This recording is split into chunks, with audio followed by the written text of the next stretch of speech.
경제가 사내나 전략에 필요한 시간 이사발로 윤태권 더모아 정치분석실장과 함께합니다. 안녕하세요. 네, 안녕하세요. 부산에서 야구 안 했어요? 주말에? 뭐 했죠. 두산이랑 롯데는 하지 않았어요? 그렇죠. 어제 롯데가 이겼죠. 아 그래요? 괜히 물어봤다. 네. 뭐 하나라도 밀어줘야죠. 네? 하나라도 밀어줘야죠. 그래요?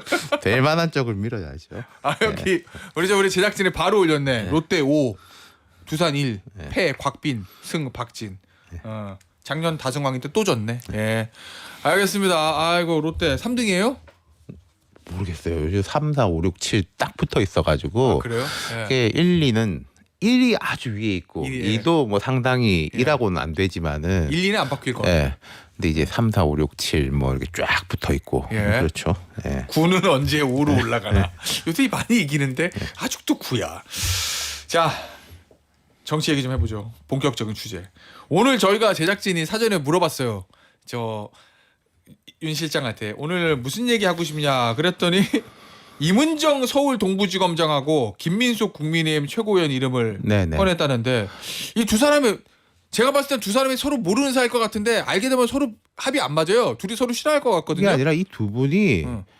뭐 요즘에 어떤 흐름이랄까 예. 트렌드를 상징하기도 하고 그 뭐 진영이라고 말하면 임은정 지검장한테는 누가 될 수 있을지 모르겠습니다만 어쨌든 예. 되게 정반대 진영인데 예. 그 진영 내에서 이른바 진영 전체 이익과 그 개인의 뭐 어떤 방향성이 일치하느냐 아니면 이게 좀 미스가 나느냐 그런 점을 좀 짚어보고 싶어가지고요. 네. 그러면 진영 전체 이익하고 반대로 간다 이런 취지인 것 같은데 네. 일단 임은정 동부지검장 얘기부터 해보죠. 임은정 동부지검장 뭐라고 그랬냐? 이 검찰 개혁과 관련해서 이 정성호 법무부 장관 검찰에 장악돼 있다. 그 다음에 찐윤 검사들이 검찰에 장악한 첫 번째 인사. 이번 첫 번째 인사는 인사 참사다. 네. 근데 여기서 본인도 검사장 단 거 아닌가? 어쨌든 찐윤 검사들이 검찰에 장악한 인사다. 그래서 봉욱 민정수석, 이진수 차관, 성상한 검찰국장, 노만석 대검차장, 김수홍 검찰과장 이러면은 수뇌부 5명 다 뽑은 거거든요. 검찰개혁 오적이다. 네. 뭐 이렇게 얘기했어요. 요거 말씀하시는 거죠? 요 발언. 그렇죠. 공청회 가서. 예. 이게 어떤 문제가 있다고 보시는 거예요? 내용이 아니면 형식이요?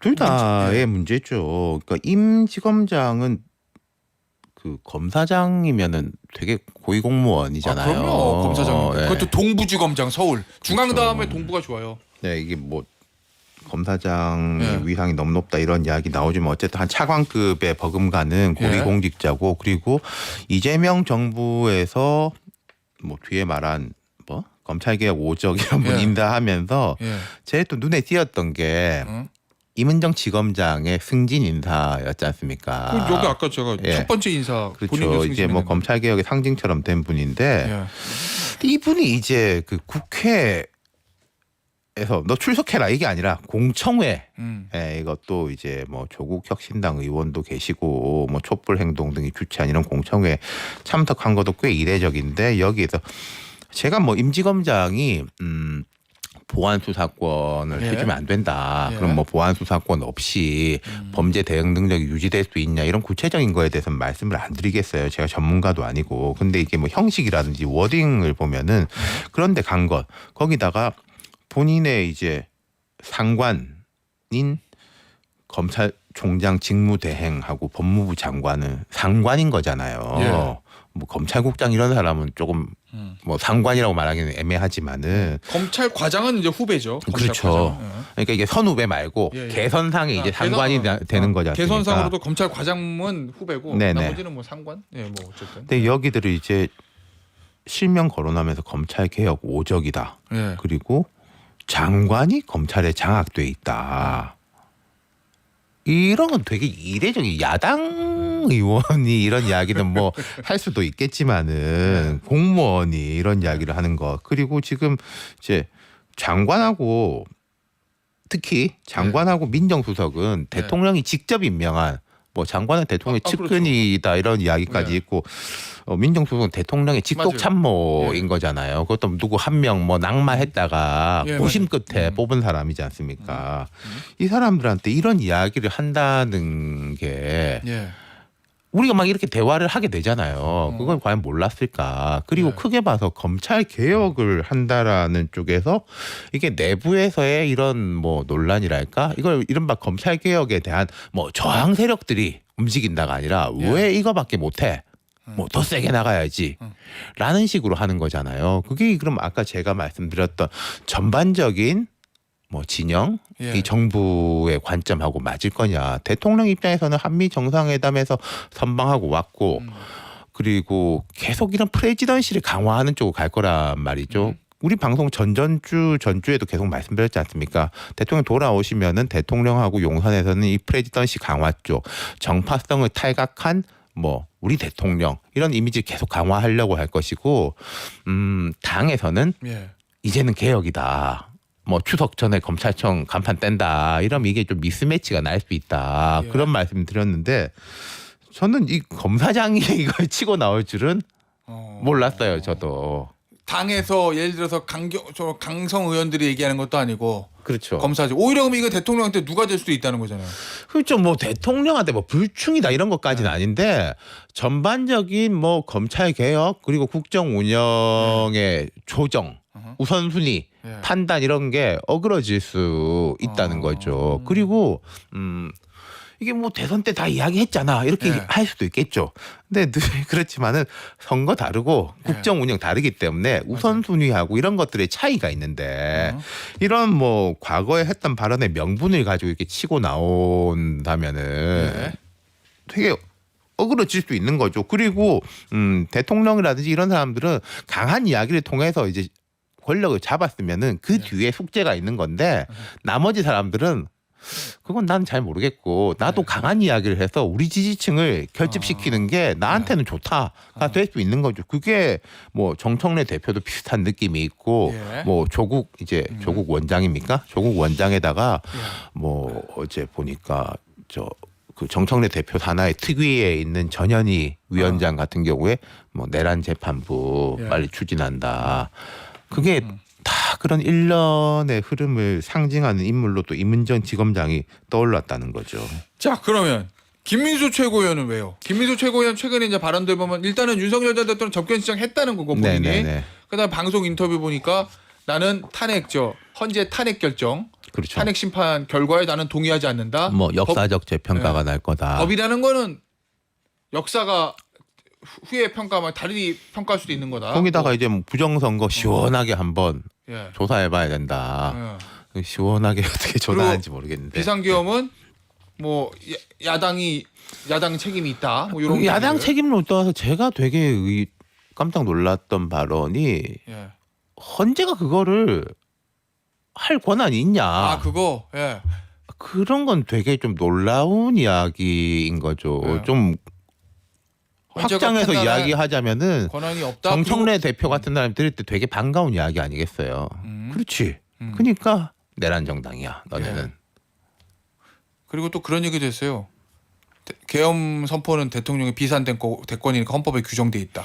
그러니까요. 뭐 해도 된다는 취지죠. 그래서 그걸 이제 헌재가 따질 권한이 없다라는 이야기도 했고 이제 뭐 대통령 면회 뭐 접견 이야기하니까 나는 이미 신청했어요. 그런 이야기까지. 그게 이게 무슨 말이냐면은 임은정 김문수를 같이 이야기한 것이 장동혁 대표도 그렇지 않습니까? 자, 우파 시민사회 연대, 달라진 미디어 환경 덕에 내가 됐다. 그 두 사람 똑같은 거잖아요. 그 부분에서 보면은 같은 기조로 해가지고 대표도 되고 뭐 이른바 지명도랄까 과거의 커리어에 비해 가지고는 훨씬 높은 2위로 최고위원이 됐잖아요.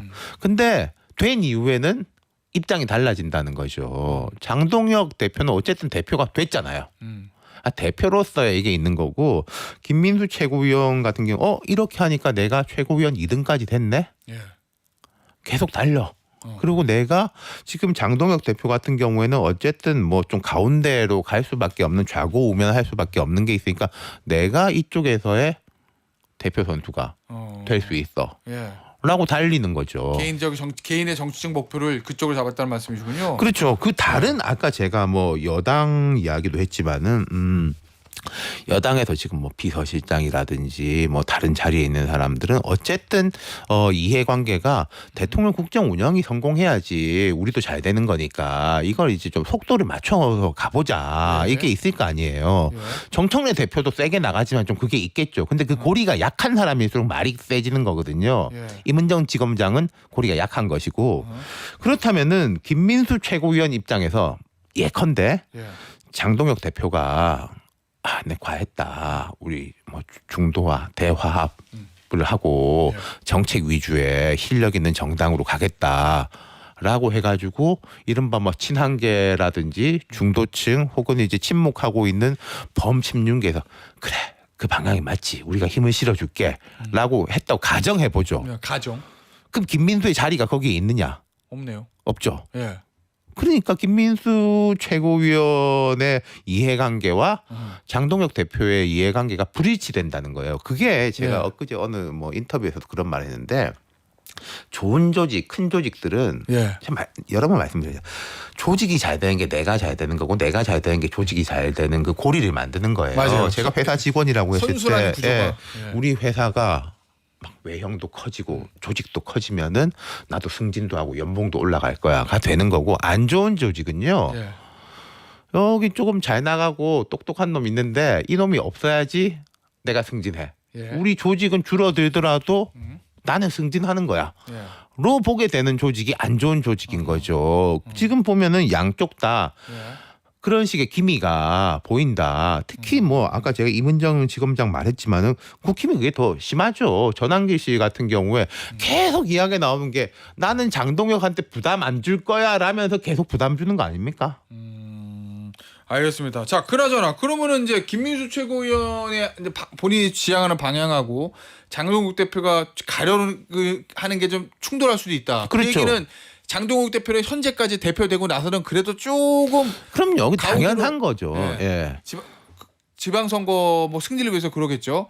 네. 그 성공할 것 같습니까? 대표가 되면은 내가 계속 잘 나가려면은 선거도 이겨야 되고 지지율 높여야지 내가 잘 나가게 되는 거지 않습니까? 대표 선거 때는 그런 메커니즘가 있었어요. 말씀드렸었지만은 당의 지지율이 낮아져야지 당선 가능성이 높아지는 메커니즘이라면은 대표가 되면은 그 메커니즘은 깨지는 거예요. 대표에게는. 자, 그런데 본인이 이제 우파 시민사회, 그러니까요. 그다음 뉴 미디어 환경 얘기했잖아요. 그럼 결국 이제 강성 유튜버하고 그 다음에 이제 아스팔트 우파 얘기를 하는 건데. 장동국 대표가 대표되고 나서 야 이거 지방선거도 이기고 당 지지율도 높이고 나도 이제 대선 후보가 되고 이러려면 좀 중도로 가야 돼라고 방향 설정하면 그 유튜버하고 아스팔트 우파가 용납하겠습니까? 그러니까 장동혁 대표가 만약에 그분들에 대해서 장악력이 되게 강하다면은 그래 다 생각이 있겠지 우리가 좀 기다려보자 이게 될 건데 제가 볼 땐 별로 안 그래 보이고 거기다가 이제 김민수 최고위원이라는 사람은 이제는 그 개인이 아니게 되는 거예요. 그쪽의 대표 선수. 네. 그럼 뭔가 거기서 불협화음이나 충돌이 생길 수도 있다. 그럼요. 그러니까 양쪽에서 압착되는. 지금은 이제 의원들이 왜 중진 의원들이 그랬다면서요. 장동혁 대표 돼가지고 간담회 해서 거의 뭐 그러면 안 돼. 뭐 하는 식으로 가운데로 가야 돼. 뭐 처음에 상견례 비슷한 자리에서. 중진 의원들이 가운데로 가라고. 그리고 이제 김민수 최고위원이나 저 미국에 가 있는 전한길 씨 같은 사람은 또 반대쪽에서 잡아당기는 거지 않습니까? 양쪽에서 끼일 수 있다는 말씀이시구나. 알겠습니다. 장동국 대표는 이재명 대통령에게 1대1 회담하자고 하거든요. 1대1 회담 조건만 나중에 하겠다고 약속만 해주면 이번에 3자 하겠다 뭐 이런 취지인데 대통령 어떻게 할 것 같습니까? 지난주에 우리 이야기 안 했었나요? 제가 대통령이면은 무조건 제안할 거다. 오면은 맞아요. 앉히는 거고 안 오면은 협량한 야당이 되는 건데 이게 대통령이 무슨 생각인지 모르겠는데 통상적으로 같이 보죠. 여당 대표, 야당 대표, 대통령을 같이 보고 그 자리에서 2부 타임을 갖던지 아니면은 뭐 그런 식의 이야기를 하겠죠. 우리 다음에는 따로 이제 봅시다라는 식의 이야기를 하는데 제가 생각할 때는 제가 장동혁 대표라면은 대통령이 당연하게 그러시지 않겠냐라고 해서 들어가서 안 하면은 대통령이 이럴 줄은 몰랐다. 내가 대통령 너무 높이 평가했나 보다. 라는 식으로 하는 게 대통령한테 더 부담이 되는 거 아닌가. 그게 들어가기 전에 일주일 이후에는 우리 따로 만난다. 이런 식의 완전한 명시적인 약속을 할 수가 있을까? 그건 잘 모르겠어요. 만약에 지금 여야 관계가 좋다면은 예. 뭐 정무수석하고 대표 비서실장끼리 예. 그 밖으로는 알리지 말고 이렇게 되는 겁니다. 예. 라는 식의 게 있을 수는 있겠죠. 아니 국민의힘 연천회에서 죽을 각오로 이재명 정권과 싸우겠다 이런 얘기가 나왔다는 거죠. 네네. 국회 보이콧도 검토한다고 했었는데 오늘 이제 정기국회 개회식이나 상복 차림으로 참석한다는 거고 장외투쟁 얘기도 나오고 강경투쟁으로 이제 하겠다는 거예요. 이재명 정부와 민주당에 대항해서 이 카드로 국민의힘이 좀 국민의 지지를 좀 받을 수 있을 거로 보세요. 이게 어제 이제 막 돌아다니던데 예. 자유한국당 시절에도 그 상복 투쟁 한번 했더라고요. 그래요? 네. 저는 기억이 안 나죠. 그 예. 황교안 대표는 그때 원외였는데 예. 쭉 이렇게 까만 옷 입고 그랬구나. 뭐 상복 투쟁을 할 수도 있겠죠. 할 수도 있는데 이런 뭐 야당의 투쟁이라는 거는 전략적인 건데 무슨 말이냐면은 점층은 쉽지만은 점강은 어렵지 않습니까? 맞아요. 상복을 입었는데 뭐가 효과가 없으면은 그 다음 걸 해야 되는데 예. 그럼 그 다음 거는 곧바로 장외일 수밖에 없지 않느냐. 그럼 이 장외 투쟁을 했을 때 먹힐 거냐? 그 신나는 분들이 있을 거예요. 예. 지금도 뭐 일부지만은 윤어게인 집회하는 이제 뭐 젊은 사람들도 있고 예. 뭐 거기다가 이제 뭐 전환기 씨 급거 귀국하고 뭐 이렇게 해가지고 하면은 그게 과연 정부에 대한 압박이 될 것이냐, 지금 야당을 더 압착시키는 좁히는 결과가 나올 것이냐, 거기에 대한 고민이 있겠죠. 제가 민주당 정청래 대표라면 좋아할 것 같은데요. 그러니까요. 효과보다는 효력이 있을지 모르겠네요. 알겠습니다. 아니 비슷한 걸 수도 있는데 이건 추미애 법사위원장 6선입니다. 법사위원장. 법사위원장 할 급은 아니에요. 그렇죠. 당대표와 법무부 장관. 거기다 국민의힘의 5선의 나경원 의원은 야당 간사. 역시 법사위 간사의 급은 아니거든요. 각 진영에서 가장 체급이 무거운 여성 의원들이 법사위원장하고 야당 간사로 붙었어요. 이건 어떻게 봅니까?